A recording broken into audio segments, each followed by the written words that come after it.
Pantas tak ada yang berani ganggu Indonesia. Ternyata punya 3 pasukan khusus. Sebagai negara yang berdaulat, Indonesia punya kekuatan pertahanan yang mumpuni bahkan hingga saat ini terus diperlengkapi. Tak hanya dari alutsista, tapi juga SDM. Meski begitu Indonesia kini sangat disegani dengan kekuatan militernya. Keberanian, kesabaran dan strategi jitu adalah senjata andal bagi pasukan elit di seluruh dunia. Kalah menjalani operasi militer taktik dan rencana tak akan terwujud jika tidak dilengkapi dengan kepiawaian para prajurit terpilih saat melakukan operasi militer. Melenceng sedikit bisa-bisa nyawa jadi taruhan. Para tentara yang menjalani operasi militer itu biasanya berasal dari pasukan khusus yang dibentuk serta dilatih untuk melaksanakan misi perang non-konvensional anti-teroris, pengintaian, dan pertahanan luar negeri. Seperti Amerika, Inggris dan Rusia dikenal dengan pasukan khususnya yang menakjubkan. Ternyata tak hanya Amerika, Indonesia juga memiliki pasukan elit yang dilatih secara khusus supaya mempunyai kemampuan melebihi prajurit biasa dan mereka pun diberikan tugas khusus yang tak bisa dilakukan oleh prajurit biasa. Penasaran pasukan khusus Indonesia yang dimiliki?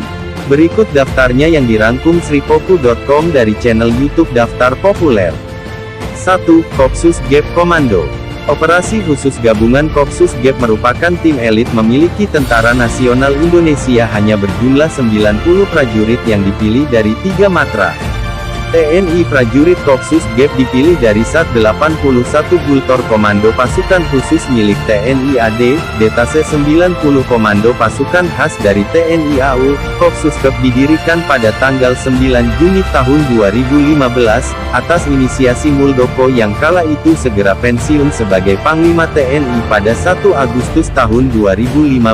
Namanya juga terbaik dari yang terbaik, maka jumlah personel Kopsus Gap pun tak banyak. Pasukan diambil dari personil terbaik di setiap matra, intinya 60 orang. Tapi setiap elemen punya bagian pendukung sehingga total kekuatannya 90 personel.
Kedua, Denjaka Nial.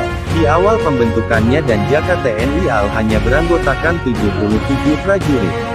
Pilihan pasukan khusus TNI AL Detasemen Jalamangkara ini punya kemampuan tempur anti-teror dan intelijen yang sangat hebat. Kemampuan super hebat itu tak lepas dari seleksi dan latihan ekstrim yang mereka lakukan. Bahkan pasukan-pasukan divisi asli buat geleng-geleng kepala melihat aksi Denjaka saat latihan bersama. Denjaka TNI AL juga sangat lihai dalam menyelam dan muncul di sasaran lawan dengan tepat. Hebatnya lagi Denjaka TNI AL punya kemampuan untuk beroperasi di udara dan darat.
3. Bravo 90 TNI AU dan Bravo 90 adalah satuan pelaksana operasi khusus Korps. Pasukan khas yang berkedudukan langsung di bawah dan Kopassus 90 Paskas bertugas melaksanakan operasi intelijen, melumpuhkan alutsista instalasi musuh dalam mendukung operasi udara, dan penindakan teror bajak udara, serta operasi lain. Sesuai kebijakan Panglima TNI terbilang pasukan khusus Indonesia yang paling muda pembentukannya. Baru dibentuk secara terbatas di lingkungan Korps. Pasukan khas TNI AU pada 1990 Bravo berarti yang terbaik konsep pembentukannya. Merujuk kepada pemikiran Jenderal Giulio Boncet lebih mudah dan lebih efektif menghancurkan kekuatan udara lawan dengan cara menghancurkan pangkalan instalasi, serta alutsistanya di darat, daripada harus bertempur di udara. Meski tergolong satuan muda Bravo 90 TNI AU sangat gahar dan mematikan saat beroperasi untuk keamanan udara penyerangan pangkalan udara, penyelamatan sandera di pesawat dan terjun payung dengan berbagai teknik menjadi keahlian satuan ini. Konflik Ambon merupakan salah satu misi yang mereka jalani. Nah, satuan khusus ini juga dibekali peralatan tempur dengan teknologi tercanggih.